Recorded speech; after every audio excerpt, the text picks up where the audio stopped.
This story was sent in by a viewer who has asked to remain anonymous. I was 20 years old and in my junior year at a state university in Oregon when this happened. It was November, the kind of November that comes down hard in that part of the country, with cold rain most nights and a sky that starts going dark around 4 in the afternoon.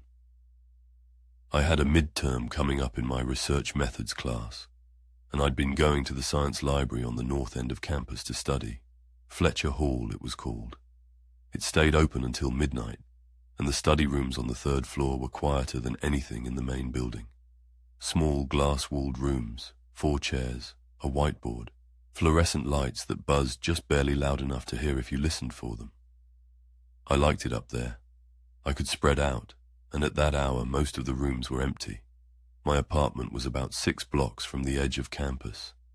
I'd been making the walk home at night since the start of the semester, and I knew it well.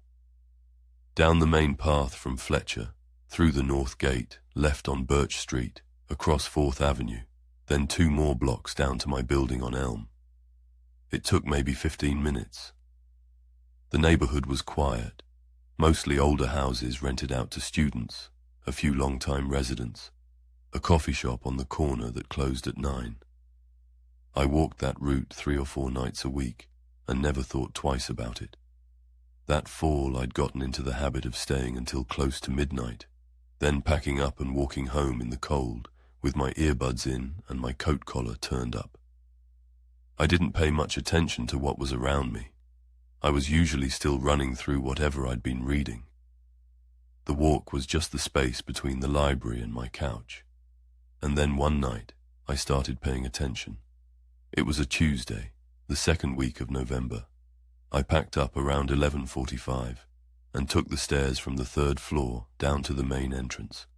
On the landing between the 2nd and 1st floors, I almost walked into a man coming up. He stepped to one side and I stepped to the other. I said sorry out of habit and kept going down without looking back. He was wearing a dark jacket, navy blue or black, I couldn't tell in the stairwell light, and a baseball cap pulled down low. I registered him the way you register a door handle or a step you've already taken, just a detail your eyes move through. I didn't think about him again until I was a block and a half from my apartment. He was on the other side of the street, walking in the same direction I was walking. Same jacket, same cap. His hands were in his pockets, and his head was slightly angled down, like he was watching the ground in front of him. I slowed my pace for just a second without really meaning to, then told myself I was being paranoid. We'd left the same building. We were heading in the same general direction, and Elm Street was a major residential road. Plenty of students lived on it. I crossed to my building, unlocked the front door, and went inside. I did not think about it again for 3 days. That Friday, I stayed in Fletcher until almost midnight. The 3rd floor had emptied out by 11, and when I came down the main staircase and pushed out through the front doors, the rain had stopped, but the air had that cold, wet smell that stays after it. I started down the path toward the gate. I was about 50 feet from the building when I noticed him standing by the bike racks off to the left of the entrance. Dark jacket, cap pulled low. He was looking at his phone with the screen angling light up against his face. I didn't stop walking. I kept my eyes forward and went through the north gate and turned left on Birch. At the corner of Birch and 4th, I looked back. He was behind me. Not close, maybe half a block. Walking at a steady, unhurried pace, hands in his pockets the same way I remembered from Tuesday night. I turned forward again and walked faster. When I got to the corner of Elm, I stepped quickly around it, pressed myself close to the hedge on the near side, and waited. He came around the corner about 20 seconds later. He slowed when he reached the spot where I'd been. He looked up the street.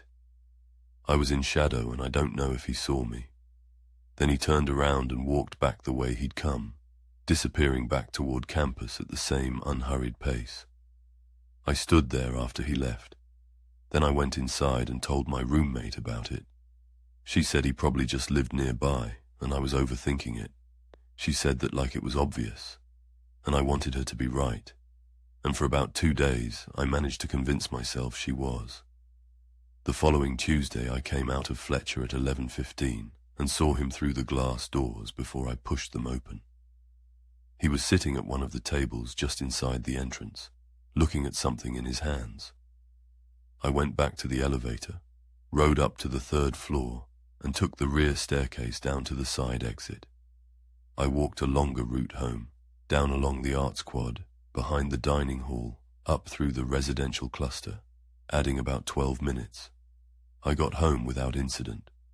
Wednesday, he wasn't anywhere I could see.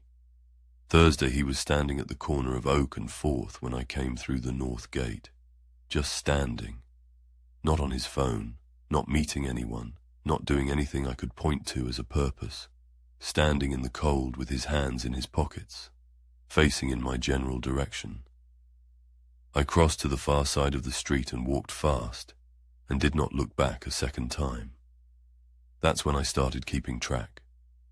Over the next 3 weeks, I saw him 7 times. Twice on Birch Street in the first 2 blocks after the gate. Once outside the coffee shop on the corner of Campus Drive and Pine. I'd taken a detour that night to avoid construction on 4th, a route I'd never used before, and there he was on the opposite side of the street, facing away from me. He might not have seen me. I didn't stop to find out. Twice more near the Fletcher bike racks, once when I was arriving and once when I was leaving. And once, the one that affected me most, he was just inside the north gate entrance, leaning against the stone pillar on the left, when I walked through at 11:05 on a Thursday night. I passed within 6 feet of him. I still could not clearly see his face. The cap sat low and he was always slightly turned, or the angle was wrong, or it happened too fast. What I didn't understand then, what I only recognized later, thinking back, was how much I had already changed by that point. I had stopped wearing earbuds on the walk home. I kept my phone in my hand instead of my bag. I texted my roommate when I left, so she'd know when to expect me. I had started leaving before 11, thinking that was somehow safer, even though I had no reason to believe it was. I had started scanning the area before I pushed through any door. None of these things had been a conscious decision. They had just accumulated one at a time, quietly, until they were just how I did things. The Wednesday before Thanksgiving break, I left Fletcher at just past 10. I went out through the side exit, walked through the Arts Quad, came down along Riverside Drive instead of through the gate. I approached my building from the south, the opposite direction from usual, crossing Elm from below. I reached the front entrance and started digging through my bag for my keys. Then I looked up. He was standing under the street lamp at the bus stop on the corner of Elm and 3rd, directly across the street from my building. Baseball cap, dark jacket. He wasn't looking at his phone. He wasn't moving. He was facing the building, not moving, not doing anything at all. My hands were shaking, but I got the key into the lock on the second try, and I got inside. I went up the stairs to the 2nd floor.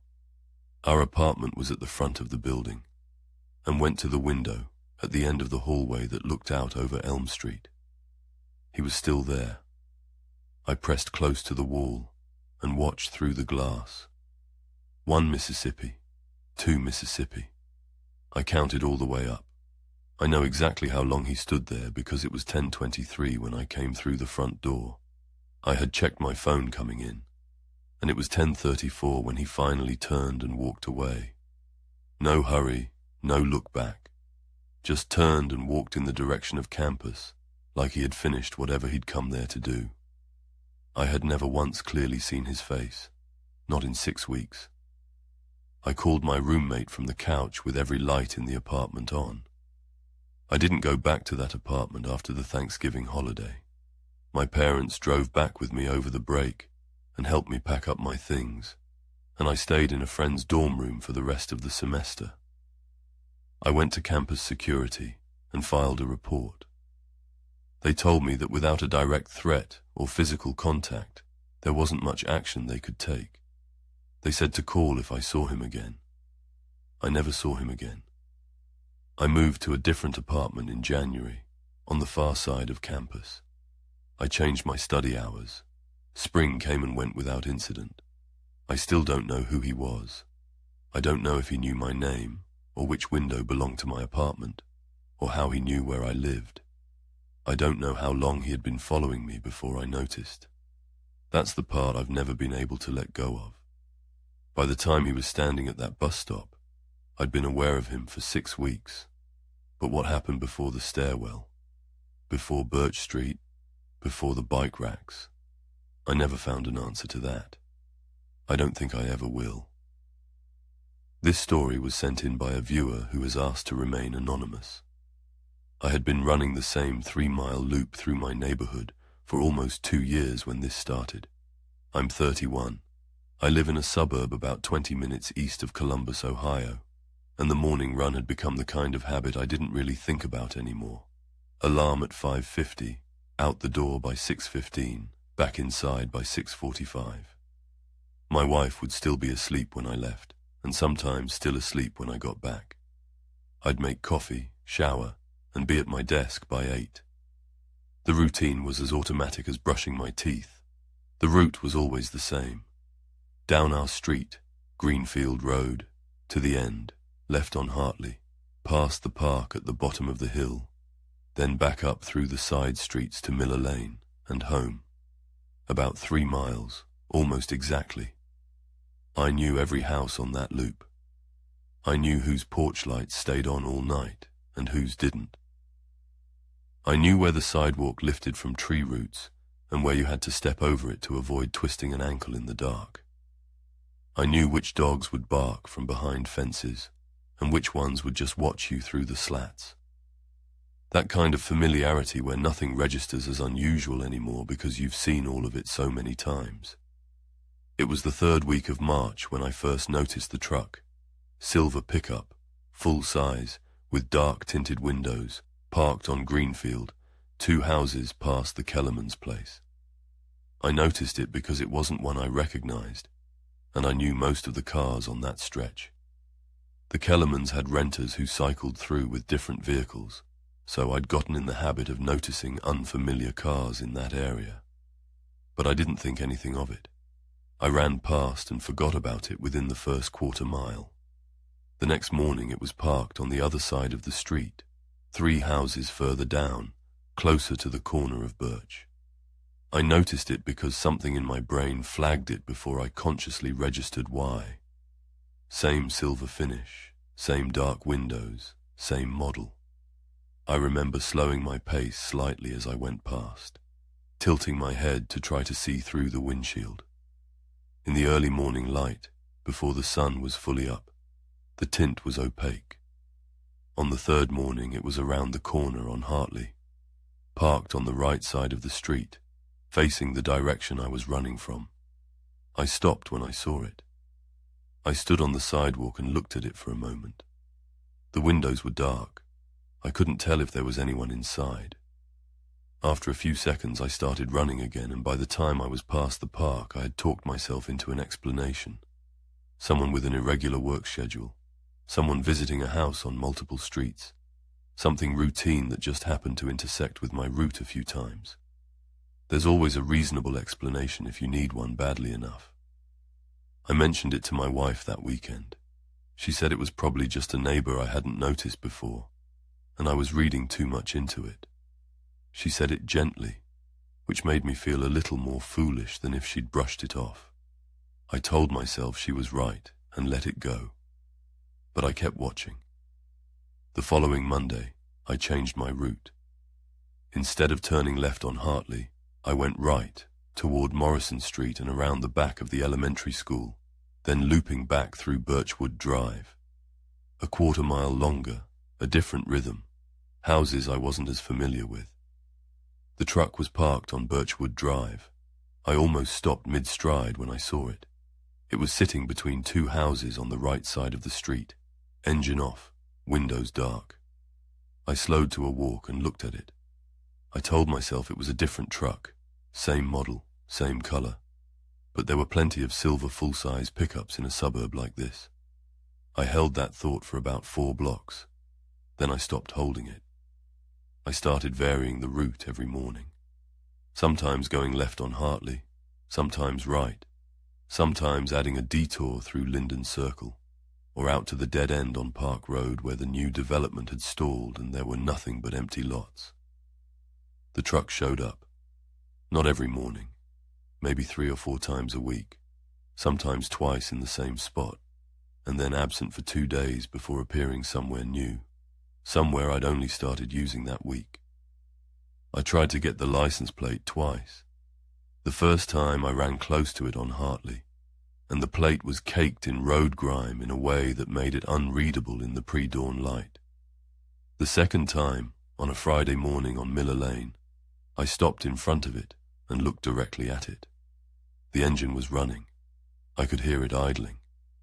There was a silhouette behind the windshield, someone sitting in the driver's seat, completely still, not moving, not reaching for anything, not on a phone, just sitting. In the dark behind tinted glass, looking out at me, or looking somewhere that happened to include me, I couldn't tell. We stayed like that for what felt like a long time. Then the truck pulled forward, turned left at the corner, and was gone before I could get close enough for the plate. I stood on the sidewalk for a while after it left. What I didn't understand at the time, what I could only see clearly later, was how much had quietly changed in me by this point. I had started running later to catch better light for reading plates. I was taking pictures with my phone of silver pickups I passed in parking lots, comparing them against a mental image I was no longer sure was accurate. I was scanning the street in front of my house when I got back from a run before I'd go inside. I had stopped mentioning any of this to my wife, because every time I thought about saying it out loud, it sounded less like something wrong outside and more like something wrong with me. It was a Saturday morning, a little after 7, when that stopped being a distinction I could make. I'd gone out for a long run. Saturdays were my high mileage days, and I was in the middle of training for a half marathon. I did about 6 miles, going further east than I normally would, looping through an older part of the neighborhood I didn't usually use, coming back along the far side of Route 40. I was tired. My left knee was aching the way it does when I push past the point where I should have turned around. I came around the last corner onto Greenfield Road and I saw the truck. It was parked directly in front of my house, not somewhere near it, not in the general vicinity of my driveway. Directly in front of it, wheels against the curb, engine off, windows dark, parked the way you would park if you lived there. I stopped on the sidewalk about 40 feet away. My heart rate was already elevated from the run and I couldn't tell if it went higher. I watched the truck, and nothing happened. No movement inside. No sound. I walked slowly toward my front door, watching the driver's window the entire time. I got my key out, unlocked the door, went inside. "Come look at something," I said. My wife came to the front window. She looked out at the street. She looked at me. "What truck?" she said. I looked. The street was empty. Neither of us had heard it move. I went back outside and stood on the front walk and looked both directions down Greenfield. Nothing. I walked to the curb where it had been parked and stood there for a moment. I don't know what I expected to see. I called the county non-emergency line and made a report. They asked for the license plate. I didn't have it. They took the description and said they'd have a car drive through the area. Whether one ever did, I have no way of knowing. I bought a security camera for the front porch that week and installed it myself that same evening. I have footage going back to then. The silver truck has never appeared on it. After about 3 months, I stopped seeing it on my runs too. I don't know if that means it was always random and I was finding patterns that weren't real. I don't know if something changed and the person behind that windshield simply moved on. I've thought about both possibilities for a long time and I'm not sure which one is harder to sit with. I still run in the morning, but I haven't done the same route twice in a row since March. I don't know if I ever will again. There's a version of that 3-mile loop I used to do without thinking. The version where I had earbuds in the whole way and my mind was somewhere else entirely. I don't think I can get back to that version. I think that ended the morning I stood on the sidewalk on Miller Lane and heard an engine idling. This story was sent in by a viewer who has asked to remain anonymous. I travel for work a few times a year. I'm 28. I work as an analyst for a consulting firm in Atlanta, and most of my travel involves industry conferences. 3 or 4 days in a hotel room in a city I don't know well, spending my days in convention center meeting rooms, and my evenings eating alone at whatever the hotel restaurant has that looks edible. I'd done it enough times that the whole thing felt mechanical. I knew how to pack light, how to navigate airports efficiently, how to find the quiet corner of any hotel lobby with a decent outlet and working Wi-Fi. It wasn't something I had any anxiety about. I was in Denver in the first week of April for a 3-day supply chain conference at the Hyatt Regency downtown. I flew out Sunday evening from Hartsfield-Jackson, connecting through Dallas, landing at DIA just after 9 at night local time. The cab ride into downtown took about 40 minutes.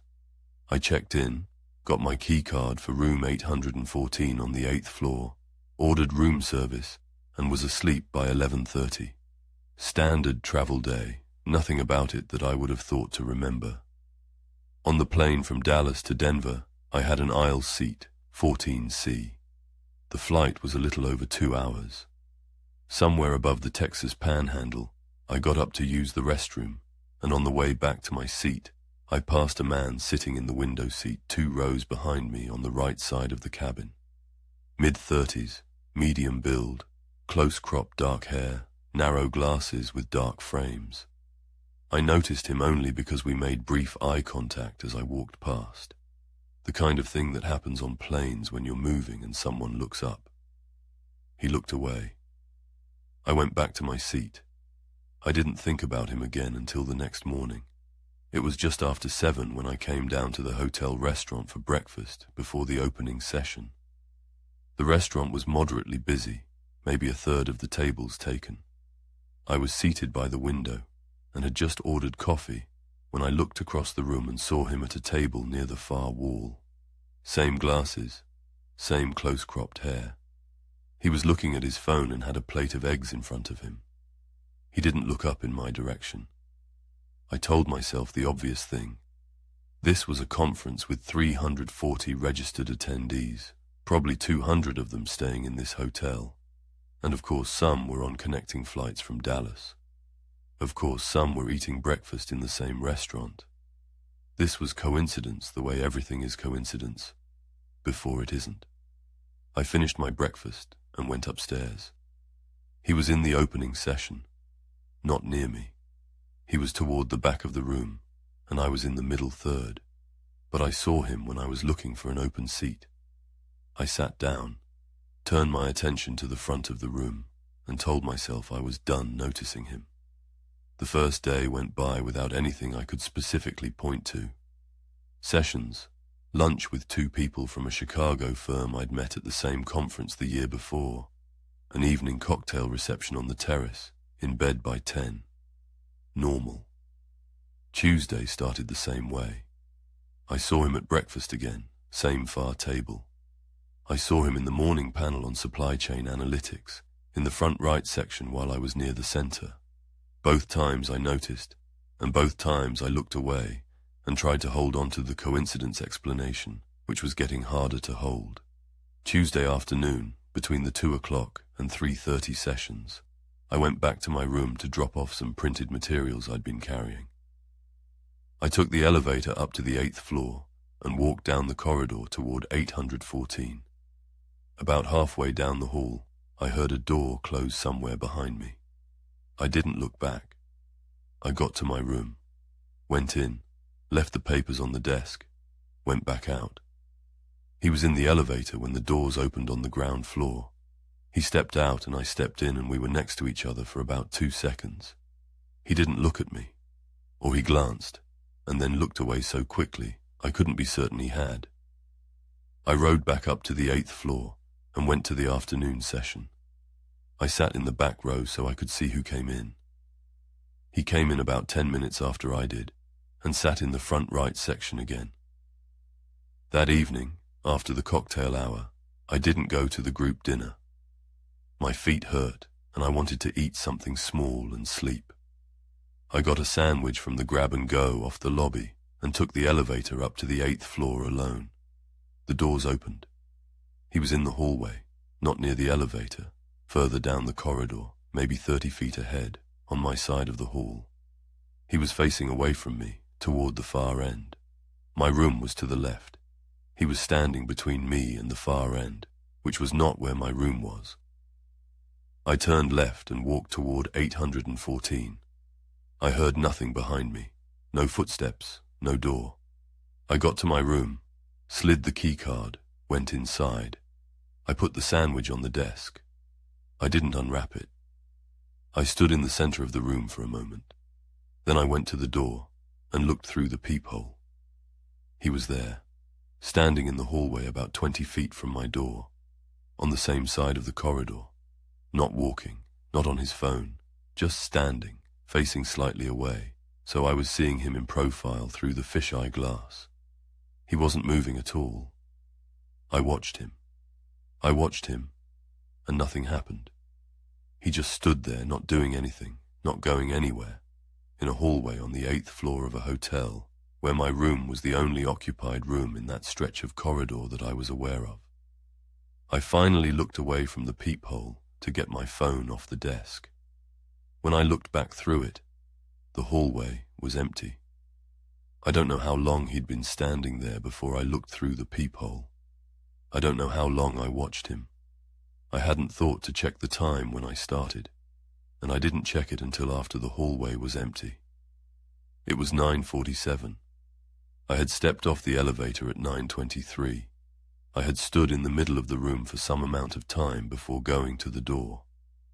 My best estimate is that he was in that hallway for somewhere between 10 and 20 minutes, but I genuinely cannot be certain of that number in either direction. I called the front desk. I told them a man was standing in the corridor outside my room, and that it had been going on for some time. They sent security up within about 5 minutes. The officer knocked on my door and told me they'd checked the floor and both stairwells and hadn't found anyone. He asked if I could describe the person. I gave him what I had: height, build, hair, the glasses. He wrote it down. I asked to change rooms.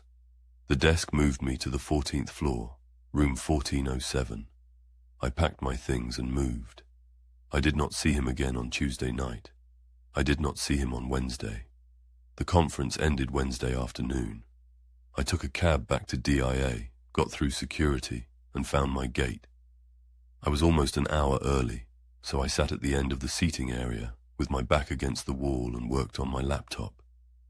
About 20 minutes before boarding, I looked up and scanned the gate. At the far end of the seating area, maybe 60 feet away, a man was sitting with his back to me. Same height, same build, close-cropped dark hair. He was facing the large windows overlooking the tarmac, and I could not see his face. I watched that spot until we were called to board. The person, whoever it was, stood up before I could get a clear look and moved toward the corridor ahead of the general boarding crowd. I don't know if he was on my flight. I don't know if he was even the same person. I've thought about reporting it many times since then. Reporting what exactly, I'm not sure. A man who stood in a hallway. A man who was possibly on 2 of my flights. Nothing happened. There was no contact, no direct threat, nothing I could name. The hotel moved me to a different floor and that was the end of it. But I think about the hallway. I think about what it means to stand completely still outside someone's door for 10 minutes or 20 minutes, however long it was, in a hotel corridor at 9:30 at night, doing nothing. I think about how he knew which floor I was on, which wing, which end of the hall. I had told no one those things. I hadn't posted about the trip anywhere. The only record of my room number was the key card in my wallet. I've stayed in a different hotel from the main conference block at every work trip since then.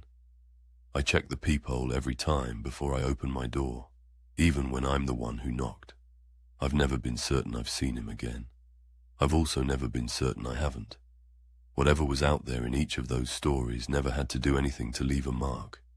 It just had to be there and be noticed, and then be gone before anyone could ask why. I hope whatever followed you tonight stops at the end of this video.